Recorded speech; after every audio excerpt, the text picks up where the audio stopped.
आज का दिन इंडियन प्रीमियर लीग के इतिहास में एक अलग ही एहसास लेकर आया था। एक ऐसा मुकाबला जिसमें सिर्फ रन और विकेट ही नहीं बल्कि जुनून, उम्मीद और अनिश्चितता की धड़कनें भी शामिल थी। राजस्थान रॉयल्स और रॉयल चैलेंजर्स बेंगलोर दोनों टीमें अब तक अजेय आत्मविश्वास से भरी हुई, मानो अपने अपने सपनों की पराकाष्ठा की ओर बढ़ रही थी।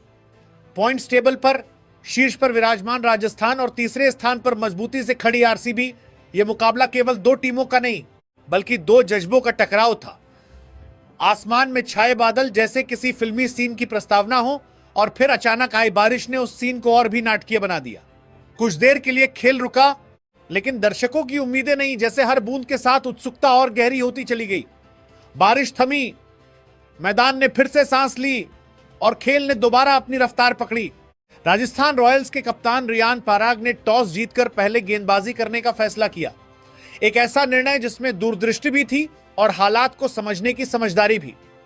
गीली पिच, मौसम की अनिश्चितता और मैच के रुकने की संभावना, इन सब के बीच यह फैसला एक रणनीतिक चाल की तरह सामने आया।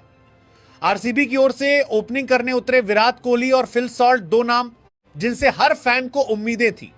लेकिन खेल का पहला ही पल जैसे एक झटका बनकर आया। पहली गेंद, पहला ओवर और साल्ट का विकेट। जोफ्रा आर्चर की तेज सटीक गेंद ने साल्ट को पवेलियन की राह दिखा दी। एक बार फिर आरसीबी की शुरुआत लड़खड़ा गई और साल्ट का आईपीएल सफर एक बार फिर सवालों के घेरे में आ गया। इसके बाद विराट कोहली ने मोर्चा संभाला।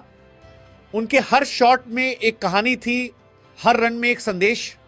उनके साथ देवदूत पडिक्कल ने साझेदारी को आगे बढ़ाया। दोनों के बीच 45 रनों की साझेदारी ने थोड़ी देर के लिए आरसीबी को स्थिरता दी, जैसे तूफान के बीच कोई शांत पल हो। लेकिन यह सुकून ज्यादा देर टिक नहीं पाया। पडिक्कल 14 रन बनाकर आउट हुए और राजस्थान ने फिर से मैच में अपनी पकड़ मजबूत कर ली। इसके बाद आए कप्तान राजत पाटीदार। उनकी एंट्री उम्मीदों से भरी थी, लेकिन दबाव की परतें इतनी गहरी थीं कि हर गेंद एक चुनौती बन चुकी थी। विराट कोहली ने 32 रनों की तेज पारी खेली, लेकिन उनका विकेट गिरते ही आरसीबी की मुश्किलें और गहरा गईं, मानो एक एक करके उम्मीदों के दीप बुझते जा रहे हों। कृणाल पांड्या आए, लेकिन सिर्फ एक रन बनाकर लौट गए। जितेश शर्मा भी ज्यादा देर टिक नहीं सके, 5 रन बनाकर आउट हो गए। स्कोरबोर्ड पर 76 रन और 5 विकेट। यह आंकड़ा सिर्फ संख्या नहीं था, बल्कि संघर्ष, दबाव और टूटती उम्मीदों का प्रतिबिंब था। दूसरी ओर राजस्थान रॉयल्स की गेंदबाजी एक कविता की तरह बह रही थी। हर लाइन और लेंथ में एक लय थी, हर डिलीवरी में एक योजना। आर्चर की गति, स्पिनरों की चालाकी और फील्डिंग की सटीकता सब मिलकर कप्तान रियान पराग के फैसले को सही साबित कर रहे थे।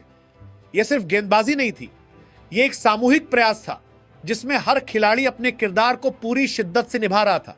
इस पूरे मुकाबले में एक रोमांस था, क्रिकेट का रोमांस, जहां हर रन एक उम्मीद थी, हर विकेट एक मोड़ और हर ओवर एक नई कहानी।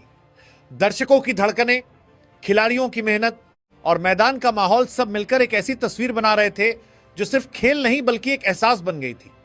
यह मैच सिर्फ जीत और हार का नहीं बल्कि उस जज्बे का था जो हर खिलाड़ी अपने दिल में लेकर मैदान पर उतरता है। 75 पर 5 विकेट गिरने के बाद जैसे रॉयल चैलेंजर्स बेंगलोर की उम्मीदें भी लड़खड़ाती हुई नजर आने लगी थी। स्टेडियम का शोर धीमा पड़ चुका था, चेहरों पर चिंता साफ झलक रही थी और ऐसा महसूस हो रहा था मानो यह मुकाबला धीरे धीरे उनके हाथों से फिसलता जा रहा हो। लेकिन क्रिकेट की खूबसूरती ही यही है कि यह आखिरी गेंद तक अपनी कहानी बदल सकता है। क्रीज पर खड़े कप्तान राजत पाटीदार ने उस डूबती हुई नैया को किनारे तक ले जाने का जिम्मा अपने कंधों पर उठा लिया। उनके साथ पिछले मैच के हीरो टिम डेविड आए, जिनसे एक बार फिर चमत्कार की उम्मीद थी, लेकिन वो लय आज ज्यादा देर तक कायम नहीं रह सकी। सिर्फ 13 रन बनाकर वे भी पवेलियन लौट गए। हर गिरता हुआ विकेट आरसीबी के लिए एक नई चुनौती बनता जा रहा था, लेकिन पाटीदार का इरादा कुछ और ही था। इसके बाद रोमारियो शेपर्ड ने थोड़ी देर के लिए पारी में तेजी जरूर लाई। 11 गेंदों पर 22 रन बनाकर उन्होंने यह संकेत दिया कि अभी भी मुकाबले में जान बाकी है।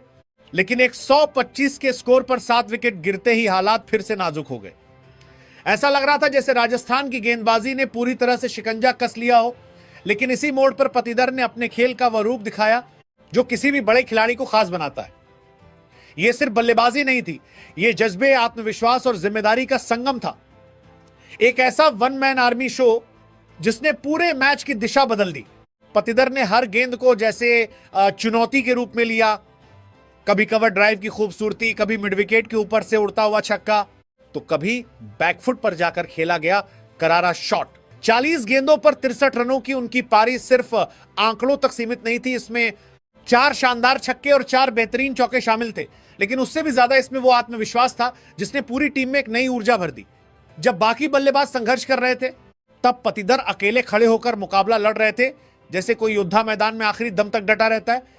उनकी इस शानदार पारी की बदौलत रॉयल चैलेंजर्स बेंगलोर ने 20 ओवर में 8 विकेट खोकर 201 रन का मजबूत स्कोर खड़ा कर दिया।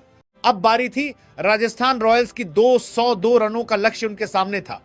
यह आसान नहीं था, लेकिन टीबीएस क्रिकेट में कुछ भी असंभव नहीं होता। पिच, मौसम और दबाव, तीनों फैक्टर अब एक साथ काम करने वाले थे। राजस्थान के बल्लेबाजों के सामने सिर्फ रन बनाने की चुनौती नहीं थी, बल्कि उस आत्मविश्वास को तोड़ने की भी जिम्मेदारी थी जो पतिदर की पारी ने आरसीबी में फिर से जगा दिया था। इस तरह मैच एक ऐसे मोड़ पर आकर खड़ा हो गया था जहां दोनों टीमों के पास जीत का बराबर मौका था। एक तरफ 201 रनों का मजबूत स्कोर और दूसरी तरफ उस स्कोर का पीछा करने का जज्बा।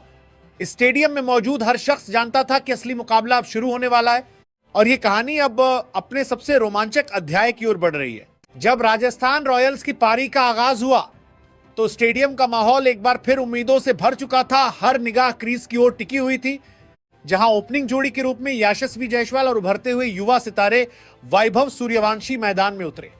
यह सिर्फ एक शुरुआत नहीं थी, बल्कि एक वादा था आक्रामकता का, आत्मविश्वास का और उस रोमांच का जिसे टीबीएस क्रिकेट अपनी पूरी शिद्दत से जीता है। फैंस को उम्मीद थी कि यह जोड़ी एक बार फिर धमाकेदार अंदाज में पारी की नींव रखेगी और रॉयल चैलेंजर्स बेंगलोर के 201 रनों के लक्ष्य को दबाव में बदल देगी। शुरुआत में यशस्वी जायसवाल ने अपने इरादे साफ कर दिए, कुछ आकर्षक शॉट्स, तेज रन और एक सकारात्मक अप्रोच, लेकिन किस्मत शायद आज उनका साथ देने के मूड में नहीं थी। सिर्फ 8 गेंदों पर 13 रन बनाकर वो पवेलियन लौट गए और यह झटका राजस्थान के लिए थोड़ा असहज जरूर था। हालांकि यह शुरुआत का अंत नहीं, बल्कि एक नई कहानी की शुरुआत थी। जैसे ही जायसवाल आउट हुए, मैदान पर आए ध्रुव जुरैल, एक ऐसा नाम जो धीरे धीरे भारतीय क्रिकेट के भविष्य की तस्वीर बनता जा रहा है। उन्होंने आते ही खेल की रफ्तार को थामने के बजाय उसे और तेज कर दिया। दूसरी तरफ खड़े वैभव सूर्यवंशी पहले ही अपने इरादों का ऐलान कर चुके थे। हर गेंद पर हमला, हर ओवर में दबाव और हर शॉट में आत्मविश्वास की चमक। दोनों बल्लेबाजों ने मिलकर ऐसा समा बांधा कि आरसीबी के गेंदबाज सिर्फ दर्शक बनकर रह गए। गेंदबाजी में न तो लाइन काम आई, न लेंथ और न ही रणनीति।